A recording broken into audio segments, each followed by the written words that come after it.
Welcome back to the Triple M podcast, where we talk about movement, mindset, and motivation. So, in today's episode, we're going to be talking about how and why walking is a superpower.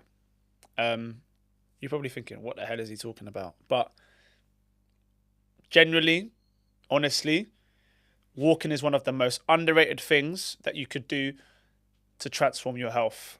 And probably the majority of the population either don't realize it or don't actually utilize the power of walking and what it can do for you mentally, physically, spiritually, and all of that good stuff. So the first step to realizing something that can benefit you and help you is to be aware of where you're at with it. I know I've spoken about in other episodes step counts and targets and all of that sort of thing, but don't get too caught up with that. It's important to know where you're at. So if you're at 3,000 steps a day at the moment, obviously it's not the best, but think about the steps that you can make and take and changes to make improvements with that. But we'll talk about benefits and how you can give you some tips and tricks on little nuggets that you can do or use to increase that step count to more of a level that you're going to start seeing benefits with your health. There's loads of benefits of walking. So one is increased creativity. So whether you're at work or you're just doing something at home, if you ever feel like you've got a mental block or you're in a bit of a slump, sometimes just going out for a quick walk, getting some fresh air will help and change and kind of realign your energy. Just try it. Next time you're at work or doing something work related or just kind of feel like you need a bit of a breather, go for a walk and see how you feel afterwards, and see when you go back to doing your tasks, if you're a little bit more effective or a little bit more switched on. Obviously, if you're working in an office, don't take too many walks, when you might get in trouble with your boss. Don't blame me in it. Not involved. Number 2, increased mood. So when I say increased mood, more of an increased positive mood. So if you're feeling a little bit down, a little bit stressed, go for a walk. It's free. Oxygen is free, but we don't know how much longer that's going to be free for. I guarantee you, after going for that walk, you're going to feel better.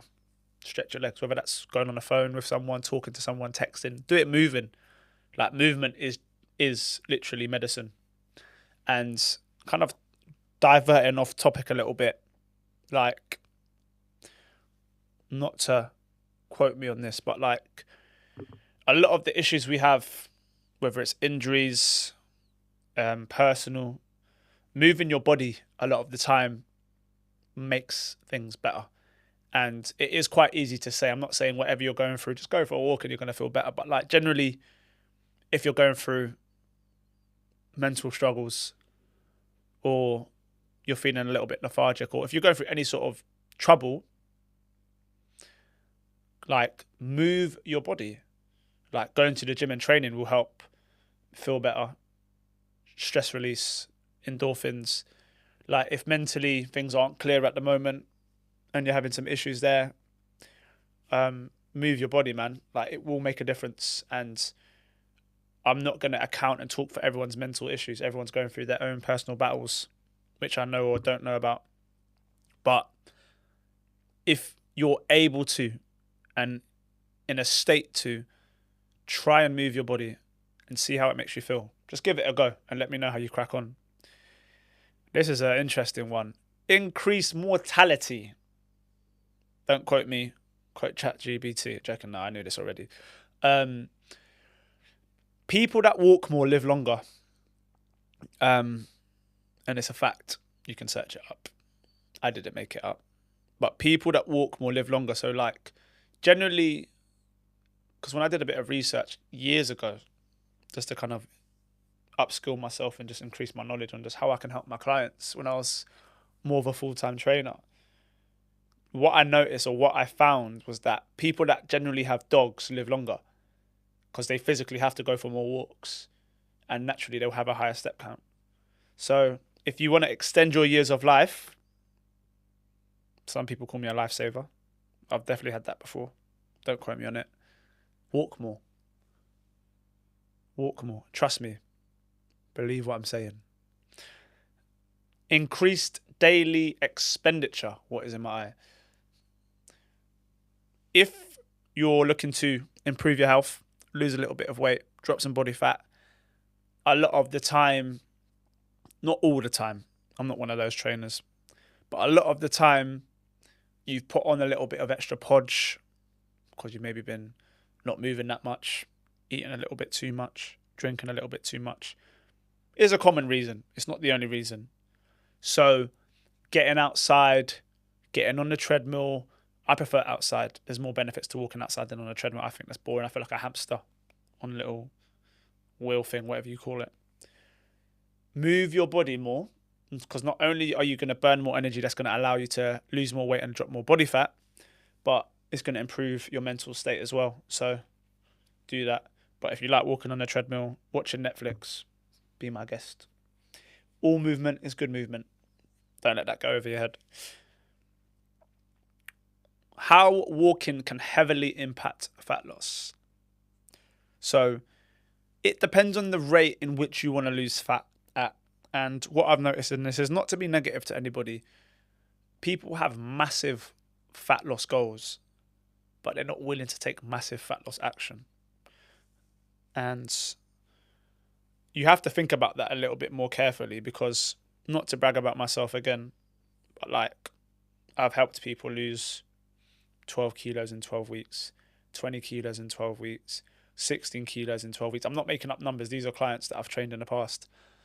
10 kilos in 8 weeks. Obviously, I've had clients that haven't lost that much, but that's given me the confidence to understand that I can do that. And generally, the reasons why people don't lose fat fast is because their energy output isn't high enough. And when wanting to lose body fat, you have to think about how fast you want to lose it. But then people are like, oh, like, if I lose it too quickly, I'll put it all back on. Possibly. Very, very big on the possibly. But like, if you have installed the correct habits into your life, even though you've lost body fat fast, and a lot of people I don't feel talk about this, you can keep it off. And I do say sometimes, if you get it fast, it doesn't last. But it's because you do something that you can't sustain. So like, if you've learned to instill habits that are positive, but you can sustain them, you'll be fine. But if you don't, you won't. But when it comes to fat loss and walking, like, yeah, you can do cardio. I find it boring. But I'll talk about cardio in a second. But if you focus on stretching your step count from 10,000 steps to 12,000 to 15, or whatever you can maintain, once you get to that over 10 point to like 11 and 12, you'll notice that you'll start to lose fat faster. But also as well, you might notice you might start to get more hungry. So then you need to start thinking about your protein intake and your food choices. So you have to make sure you're fueled correctly, especially when you're losing body fat.